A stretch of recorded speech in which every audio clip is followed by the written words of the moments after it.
Sumilab, a la vanguardia médica, te ofrece Diagnóstico Cero. Bienvenidos a Diagnóstico Cero, un espacio de Sumilab para explorar la vanguardia médica. En este nuevo episodio nos vamos a sumergir en el mundo de las enfermedades raras y las terapias génicas que prometen una nueva esperanza.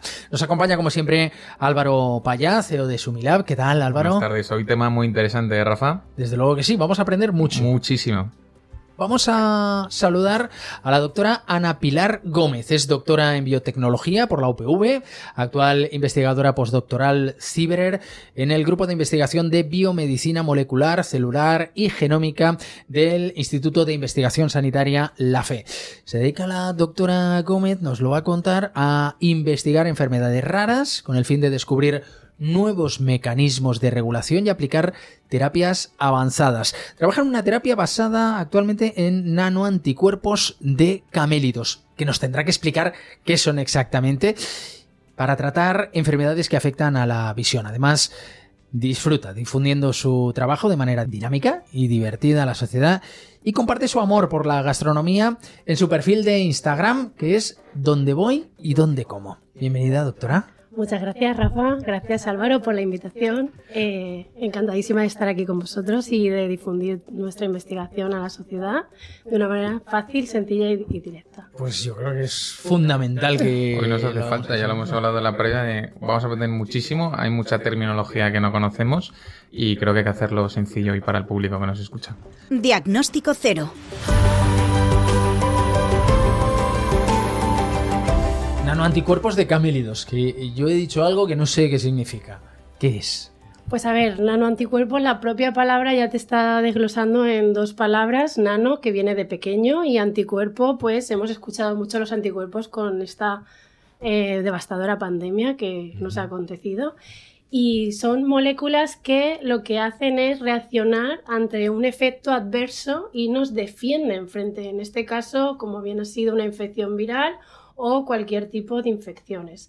Entonces nosotros lo que utilizamos es estas moléculas para, digamos, capturar proteínas tóxicas que tienen un papel que no deberían de tener en nuestro sistema celular y eliminarlas. Entonces es como si fuesen unos imanes que nosotros podemos dirigir hacia una molécula en concreto y arrastrarla y sacarla de nuestro sistema. Bueno, interesante. Vamos a hablar de las enfermedades raras. Decíamos que es un campo en el que hoy vamos a profundizar y nos parece muy interesante. Hablemos en primer lugar de la prevalencia de esas enfermedades raras, también de la importancia de la concienciación social, porque cuando hablamos de que son raras, pues es eso, no son muy frecuentes, no las conocemos demasiado y eso hace que no estemos demasiado concienciados, claro. Sí, por desgracia las enfermedades raras pues son las olvidadas, como decimos nosotros. Es cierto que estamos en un momento en el que las terapias para estas enfermedades raras pueden ser atractivas, pero es cierto también que son enfermedades que no interesan a nivel desarrollo farmacéutico porque son muy pocos los pacientes que las padecen. Pero si echamos números, podemos tener en total unas 7.000 enfermedades raras y en España, concretamente, en torno a 3 millones de personas sufren una de estas enfermedades. Por tanto, esos números ya son mucho más llamativos y deberían de tener cierto peso para poder investigar mucho más en estas enfermedades y, sobre todo, en tratamientos, ya que solamente el 5% aproximadamente tienen un tratamiento curativo a día de hoy. Y, doctora, cuando hablas de que hasta un millón de personas en España, que me parece un dato ya de primeras muy importante, sufren enfermedades raras, ¿nos podrías indicar más o menos qué tipo de enfermedades son o cuáles son las señales que estas enfermedades raras, los síntomas, ¿no?, que representan o que reflejan en las personas? Sí, efectivamente. Mira, pues realmente te voy a poner un ejemplo porque el hecho de que sean raras es que afectan a un porcentaje de la población minoritario, pero eso no implica que no tengamos enfermedades raras que afectan al sistema nervioso, al sistema digestivo. O que no las conozcamos también. O ultra raras, que a lo mejor solo hay 5 casos en España, pero por ejemplo, yo he investigado parte de mi tesis doctoral en la enfermedad de Huntington, que se conoce coloquialmente como el baile de San Vito, y entonces esta enfermedad tiene mucha similaridad con Parkinson y Alzheimer, que son enfermedades prevalentes. Entonces, Realmente nosotros siempre hemos contado o justificado el hecho de que estudiar la enfermedad de Huntington podría realmente ayudar a entender enfermedades que afectan a un porcentaje de la población mayor. Y entonces eso es muy relevante porque ya no solamente estás investigando una enfermedad en concreto, sino que además esa enfermedad te puede dar la luz para otras enfermedades que son muy complejas, como es el Alzheimer, porque en Huntington todo el porcentaje de la población tiene una base genética, una causa genética, que es el gen de la huntingtina, pero en Alzheimer solo el 1-2% de la población tiene causa genética. Entonces, ese factor ambiental o multifactorial podríamos sacarlo de otras enfermedades monogénicas como es la enfermedad de Huntington. Lo que nos quieres decir, si no me equivoco, es que las enfermedades raras, la mayoría o todas, aquí ya estoy algo perdido, tienen una base genética. En general, el 80% de ellas aproximadamente tiene una base genética. Sí. Y es lo que decía, que pueden afectar a muchos sistemas. Pues hay enfermedades raras de todo tipo. Puede haber enfermedades raras de la piel, enfermedades raras de la vista, neurosensoriales, enfermedades raras que afectan tanto a la visión como a la audición, que son enfermedades sindrómicas, como el síndrome de Usher. Entonces tenemos una gama muy amplia de enfermedades raras, pero no se diferencian de enfermedades prevalentes. A lo que me refiero es que, por ejemplo, la diabetes es una enfermedad que ¿quién no conoce a día de hoy a un paciente diabético? Pues, por ejemplo, la metformina es un tratamiento que se da para la diabetes tipo 2, que es ampliamente usado, y nosotros en el laboratorio hemos propuesto ese medicamento como un potencial tratamiento para la enfermedad de Huntington, porque a nivel molecular, digamos que ocurren cosas similares y activar la misma molécula, tanto en diabetes como en Huntington, es protector. Entonces, también es verdad que a veces de enfermedades frecuentes se puede aplicar eso a enfermedades raras. Al final lo que estamos diciendo es aquello de que en muchas ocasiones se dice que falta investigación en las enfermedades raras porque afectan a una parte muy pequeña de la población y por tanto no es rentable. Pues que sí es rentable porque esa investigación se puede utilizar también para otras enfermedades que no son tan raras, que son prevalentes. Efectivamente. Así estamos. Bueno, pues es importante también ponerlo encima de la mesa porque entiendo que cuando alguien se dedica a la investigación y la investigación de las enfermedades raras necesita poner argumentos encima de la mesa para que se realicen esas investigaciones. Entiendo que es una pelea presupuestaria constante, ¿no, doctora? Para los gastos que supone, los recursos que supone financieros la investigación. Creo que ahí también tiene un gran papel los gobiernos, en este caso la Consellería en Comunidad Valenciana concretamente, y que escuchen, ¿no?, a los investigadores de que realmente hay que invertir y faltan recursos financieros para seguir investigando en estas enfermedades que quizás no son tan raras. Si 1 millón de personas las sufren, es por algo, ¿no? Y también concienciar a la sociedad, en definitiva. Un tema interesante. Hablamos de la genética. ¿Cómo se puede ilustrar la genética con una tortilla de patatas? Pues mira, esta idea me surgió una noche de estas de que no podía dormir y tenía que dar una charla a un público también bastante generalista, no quería que se aburriesen, quería romper un poco con los esquemas y era a las 8:30 de la mañana, entonces tenía que despertar a la gente porque si no... Entonces pensé en algo que a mí me chifla, que es la tortilla de patatas. Que por cierto a mí me encanta, poco hecha, sin cebolla y a poder ser más cerca de la de Betanzos, porque me encanta. Entonces empecé a darle vueltas y dije, verdaderamente una tortilla de patatas, ¿qué 2 componentes principales lleva, ¿no? Pues la patata y el huevo. Y decidí sacar la patata de la ecuación y dije, vale, pues voy a explicar los tipos de herencia con patatas. Entonces, asumiendo que nosotros tenemos 2 copias de cada gen, imaginemos que cada gen es una patata. Entonces tenemos 2 patatas. Un control sano tiene sus 2 patatas. Entonces, cuando tenemos 2 patatas, el resultado va a ser tener una tortilla de patatas. Imaginemos que el huevo siempre va añadido.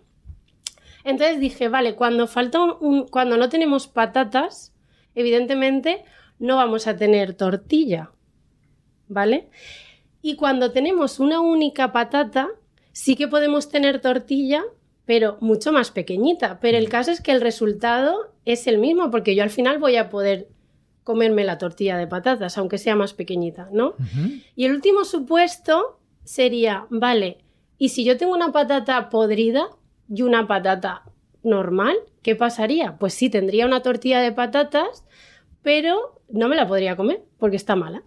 Entonces, todo esto, ¿cómo se traslada a la genética? Pues, volviendo otra vez a la situación normal de tener 2 patatas, eso sería una persona con sus 2 copias del gen normales, ¿vale? Y tendríamos, en este caso, una proteína. ¿Qué pasaría cuando no tenemos las 2 patatas? No tenemos tortilla y tampoco tenemos un defecto. Falta algo. ¿Qué pasaría cuando solo tenemos una patata? Pues eso es, ¿el resultado se ve afectado? No se ve afectado. Hay una carencia, pero no se ve reflejada en el resultado. Por tanto, esa persona que le falta esa patata, el problema es que esa carencia la puede transmitir a la descendencia. Y si yo me junto con una patata y otro chico, otra chica o otra pareja se junta y tiene otra carencia, se puede transmitir a la descendencia la carencia total. ¿Vale? Es una enfermedad autosómica recesiva y en el caso de tener una patata estaríamos hablando de un portador. ¿Qué pasa con la herencia autosómica dominante? Aquí tendríamos el tema de la patata podrida. Es decir, tenemos la patata sana, pero el hecho de tener una patata podrida nos está alterando a la patata sana. Y entonces ahí el resultado sí que se ve afectado. Y el problema de este tipo de herencia es que, a diferencia de la recesiva, que es un 25% de probabilidad de transmisión a la descendencia, en este caso tendríamos un 50%. Que es el caso, por ejemplo, de la enfermedad de Huntington. Por eso es tan importante investigar. Y por eso... Para poder... ¿Te ha quedado clara la receta? Bueno, a mí, yo sin cebolla y poco hecha. Y por eso quería incidir aquí en que nosotros utilizamos los nanoanticuerpos de camélidos para eliminar esa patata podrida de la célula de manera dirigida. Y al final lo que hacemos es como si llamásemos al sistema de recogida de basuras, ¿vale? Forzamos a que ese sistema recoja esa patata y la saque fuera de la célula, porque igual que a nosotros nos gusta que todas las noches pasen el equipo de recogida de basuras y nos quiten toda la basura de nuestras casas, a las células también les gusta. Entonces ellas también tienen un sistema de reciclado que viene regido por el proteasoma. Vaya. Pues bueno, algo hemos aprendido hoy, ¿no? Bueno, estoy impresionado. Algo hemos aprendido. Pero desde luego que es una forma muy, muy clara y sencilla de explicarlo. Bueno, es importante ese esfuerzo de divulgación también para que todos entendamos algo que es verdaderamente complejo. Si entramos en el terreno de las terapias avanzadas, la terapia génica, ¿cómo se está abriendo paso en el tratamiento de las enfermedades raras? Pues la verdad es que la terapia génica está siendo muy esperanzadora para, por lo menos, el campo de las enfermedades raras, de las cuales cuentan muchísimas enfermedades en tratamiento. Entonces, es como, digamos, una luz al final del camino para esos pacientes que no tienen un tratamiento a día de hoy y que creo que estamos en la era de las terapias avanzadas, de las terapias génicas, porque ya estamos viendo que hay terapias con base biológica que están funcionando muy bien. Y uno de los ejemplos que a mí me ha dejado muy impactada y que recomiendo al público buscar algún vídeo sobre esta terapia, es una terapia para la atrofia muscular espinal, que son niños que nacen prácticamente enfermos. Es una atrofia bestial, no pueden moverse prácticamente, y tras la aplicación de esta terapia pueden gatear, pueden levantarse, pueden valerse por sí mismos, y es crucial también el hecho de aplicar esta terapia en estadios muy tempranos de la enfermedad. Entonces, esto ha conllevado a que se abra la posibilidad de un cribado neonatal. Hay estudios piloto de este cribado neonatal para detectar de manera muy, muy prematura a estos niños y poder tratarlos cuanto antes. La problemática de estas terapias quizás es el coste, porque estamos hablando de terapias del orden de 2 millones. ¿2 millones en qué plazo? O sea, esta terapia, por ejemplo, es una única aplicación. Una única aplicación. durante toda la vida, pero es verdad que se lleva muy poco tiempo aplicando esta terapia, entonces tampoco se conoce si verdaderamente va a haber que recordar la dosis o no, pero estamos hablando de costes excesivamente elevados. ¿Cubierto por la Seguridad Social? ¿Tiene que ser en ámbito privado? Esta estaría cubierta por la Consellería. Yo te hablo de Consellería, pues como nosotros estamos en el Hospital La Fe. Sí. Y luego una pregunta. ¿Cómo se administran estas terapias a los pacientes? Pues depende de la enfermedad. Por ejemplo, en estos pacientes, como hay un defecto de una motoneurona, la aplicación es intratecal. Luego hay otras enfermedades raras, por ejemplo, una de las enfermedades de las que nosotros trabajamos, que es una distrofia hereditaria de la retina. La terapia se llama Lusturna y es una terapia concretamente para restaurar la función de un gen que no está en estos pacientes, que es RP65. Básicamente tú lo que haces es volver a introducir esa copia, esa patata, volviendo a la patata, esa patata dentro del paciente. Y en este caso, como son distrofias hereditarias de la retina que afectan a la visión, se tiene que inyectar en el ojo y concretamente con inyecciones subretinianas que lo tiene que hacer un especialista oftalmológico. Y entonces esa podría ser la pega de que es verdad que a nivel técnico ciertas aplicaciones tienen que estar hechas por especialistas concretos. Y conllevan riesgos, entiendo yo. Estamos hablando de algo súper innovador, donde seguís testando, seguimos con la investigación. ¿Se perciben ya algunos riesgos, efectos secundarios cuando se aplica esta terapia? Como te venía diciendo, es posible que en un futuro sepamos responder mejor a esas preguntas porque, como te decía, hay terapias que quizás se llevan aplicando de 2 a 3 años. Entonces, ahora mismo el coste-beneficio, digamos que es mucho mejor el beneficio de la propia terapia que el coste que puede sufrir el paciente, porque son pacientes que en el caso de Lusturna no pueden ver, pero el hecho de tratarlos con esta terapia, si ellos ya son capaces de ver sombras o incluso poder discernir entre si esto es un árbol o si esto es un banquito, para ellos es muchísimo. Entonces, es cierto que no son terapias que curan o que restauran el defecto 100%, porque hay veces, como en el caso de las distrofias de la retina, hay una muerte de los fotorreceptores, que son las células que captan la luz y permiten que nosotros podamos ver. Entonces, si hay una muerte excesiva de estas células, nosotros, por mucho que pongamos esta terapia, no vamos a poder recuperar tanto. Entonces, es importante también el momento en el que se pone la terapia. Claro, estábamos hablando del coste, hemos hablado de 2 millones, es un coste elevadísimo, pero por poner esto en contexto, ¿lo podemos comparar con otros tratamientos? O sea, para que tengamos un orden de magnitud. ¿Con otros tratamientos de otras enfermedades raras o de terapia génica o de...? Sí, yo creo que pues, un poco para que sepamos en qué ámbito nos estamos moviendo, porque es verdad que no tenemos una referencia como ciudadanos de qué cuesta un tratamiento, ¿no? Sí, concretamente Lusturna, por ejemplo, claro, el tratamiento tenemos 2 ojos. Entonces el tratamiento no viene por duplicado. Más o menos cada ojo son en torno a 340.000 euros o 45.000, algo así. Y justamente leí hace poco que el tratamiento más caro que acaba de salir ahora es para la hemofilia, para un tipo de hemofilia, que son 3,5 millones. O sea, estamos ante tratamientos, primero, que va a tener que implantarse algún tipo de regulación para cubrir estos costes, porque al final se justifica estos costes desde el punto de vista de que este tratamiento ha conllevado muchos años de investigación hasta llegar aquí. Pero, ¿qué va a pasar cuando aumente el número de tratamientos basados en terapia génica? Y luego, otra cosa a tener en cuenta, se necesitan especialistas también, sobre todo en el campo de la farmacia, para preparar esta medicación. Entonces, es un cambio que lo va a sufrir no solamente la investigación, sino muchos otros sectores de la sanidad. Y teniendo en cuenta además que existe un gran componente genético a la hora de heredar estas enfermedades raras, entiendo yo que cuanto antes se atajen estas problemáticas, mejor incluso te será para la sociedad en general y menor coste conllevará. efectivamente, como se trata de enfermedades genéticas, también es importante remarcar el diagnóstico de estas enfermedades genéticas, porque si un paciente no conoce su diagnóstico, nunca va a poder ser tratado.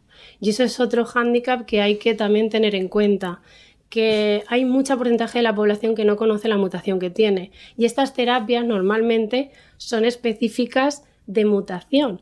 Por ejemplo, o de mutación o de gen, porque en distrofias hereditarias de la retina, que es donde yo trabajo, hasta el momento se han identificado 281 genes que son capaces de producir un defecto de la retina, una alteración de la retina.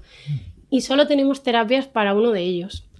Entonces, es mucho lo que hemos ganado porque esto nos va a ayudar a entender o a poder aplicar terapias para otros genes, pero es cierto que solamente se podrán tratar aquellos que tengan mutaciones en ese gen. Claro, es un problema y hay que tener en cuenta ese tema. El conocimiento por parte del paciente, del ciudadano, ahí hay un problema también de comunicación. Sí, yo creo que al final, en general en investigación, a día de hoy la parte de divulgación está mucho más desarrollada y creo que mucha parte de los investigadores está más concienciado, pero creo que también, yo siempre digo, el hecho de que la sociedad no nos entienda, ¿qué es? Porque nosotros no nos hacemos entender, porque quizás la sociedad debería de tener algún conocimiento mínimo sobre nuestro tema. Yo creo que al final, ¿a quién le interesa que nos entiendan? A nosotros. Yo creo que a nosotros nos interesa que nos entiendan y para que a ti te entiendan, tú haces el esfuerzo de saber explicarle a esa persona lo que tú estás haciendo. Porque yo soy muy parlanchina y es verdad que a mí me gusta hablar, pero esto es como lo que nos dicen, cuéntaselo a tu abuelo, cuéntaselo a tu abuela. Y si ellos son capaces de entenderte, todo el mundo te va a entender. Entonces, al final yo creo que la sociedad científica siempre nos quejamos de que no nos entienden, pero es que hay que hacerse entender y hay que hablar y hay que salir y hay que divulgar. Nos guste o no, es parte de nuestra labor. Creo que científica. hay una tendencia, ¿no? Marketingiana en términos de comunicación también, ¿no? De que efectivamente tenéis que acabar vendiendo vuestras soluciones de alguna manera, aunque suene mal hablar, pero al final vuestro objetivo, vuestro propósito acaba siendo obtener esos recursos financieros para poder seguir desarrollando vuestro trabajo. Entonces, cuando decías, ¿quiénes realmente me tienen que entender, ¿no? Es que quizás los que te tienen que entender son las asociaciones, son los ministerios, son los hospitales, etcétera, etcétera, y presionar y hacer más hincapié en vuestra divulgación, pero dirigido a ello. Yo entiendo que es complicado y es complejo que el mensaje cale en el ciudadano de a pie, pero ¿y si se redirige, ¿no? Utilizando otras plataformas? Sí, efectivamente. Además, yo me doy cuenta también que el tema de la divulgación y la comunicación científica ahora mismo con este formato de podcast le llega muchísimo a la sociedad y creo que es un formato muy interesante, muy cómodo y que deberíamos de estar dispuestos a participar en este tipo de charlas porque creo que al final la gente, el mensaje le acaba calando y eso es así. Entonces, con el tema de pacientes nosotros estamos muy concienciados, muy ligados a asociaciones de pacientes y creo que por eso también la faceta de poder comunicar de una manera sencilla nos lo ha dado el hecho de ponernos delante de un paciente y contarle lo que hacemos con entereza y con vocabulario asequible y realmente eliminar las barreras que muchas veces el paciente se antepone ante un profesional y él. Porque lo primero que tú tienes que hacer cuando hablas con los pacientes o con cualquier público es decir, mira, yo soy como tú y al final yo trabajo en esto y yo te lo voy a contar. Entonces eso es súper importante porque al final ganas mucho. ¿Tenéis ahí un problema también con el Dr. Google o no? ¿Con el Dr. Google? Desgraciadamente casi que lo hemos vivido todos, pero cuando uno se planta delante de un médico, cuando tiene una patología grave, uno ya ha hecho 32 búsquedas en Google sobre esa enfermedad y es muy probable que incluso tenga información sesgada o directamente incorrecta. Pues yo me he encontrado, fíjate, con pacientes que saben muchísimo. O sea, muchísimo es me ha alucinado ver lo documentados que están, pero claro, al final mucha gente Es cierto que el tema de saber dónde buscar es importante, pero de cara a asociaciones de pacientes que están muy bien aconsejados y muy bien dirigidos también por FEDER, por ejemplo, que es la Federación Española de Enfermedades Raras, yo he visto, por ejemplo, también la parte contraria, lo de pacientes que saben mogollón y de verdad que dicen, madre mía, todo lo que saben sin tener una base biológica. Entonces es un mérito enorme ver eso, pero efectivamente hay que tener mucho cuidado con dónde buscar y porque al final el sensacionalismo está presente siempre. Ese es el problema, ¿no? Y que nos podemos encontrar en alguna ocasión. ¿Cuál es su visión sobre el papel de la biotecnología en la evolución de la medicina y obviamente la calidad de vida de las personas, de los pacientes? Pues a ver, biotecnología para mí, bueno, yo estudié biotecnología, digamos que es una palabra muy amplia y puede englobar diferentes campos de estudio, pues tener, digamos, focalizada bien a temas de plantas, temas agroalimentarios, temas biodiesel y demás, y también la parte más biomedicina, que es donde yo me siento ahora mismo más identificada.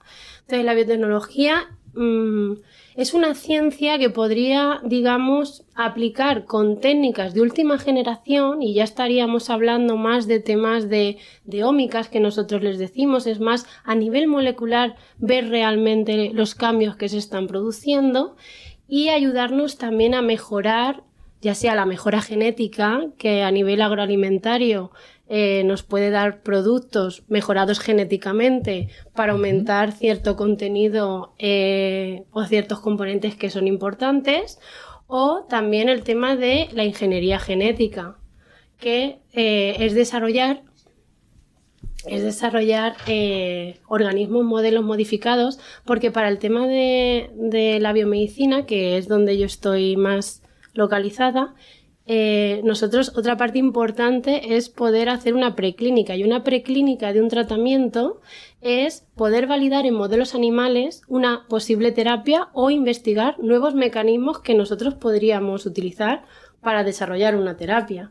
Entonces, estos modelos animales suelen estar modificados genéticamente porque nosotros digamos que forzamos a que tengan un defecto genético o una alteración concreta y nos es muy útil el tema de la biotecnología para el desarrollo de este tipo de sistemas modelo.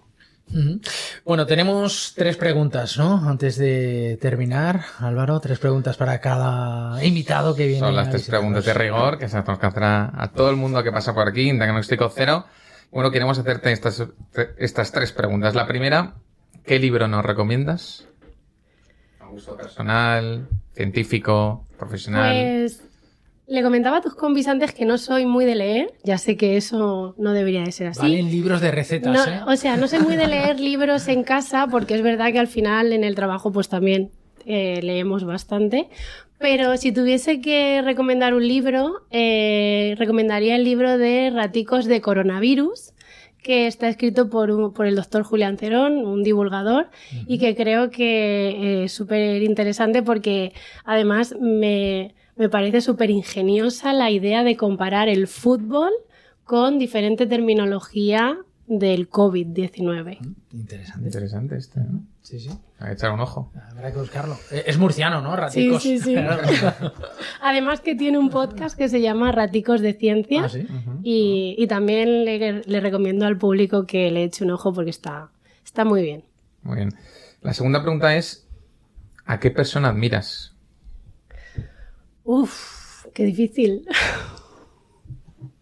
Qué difícil es esa.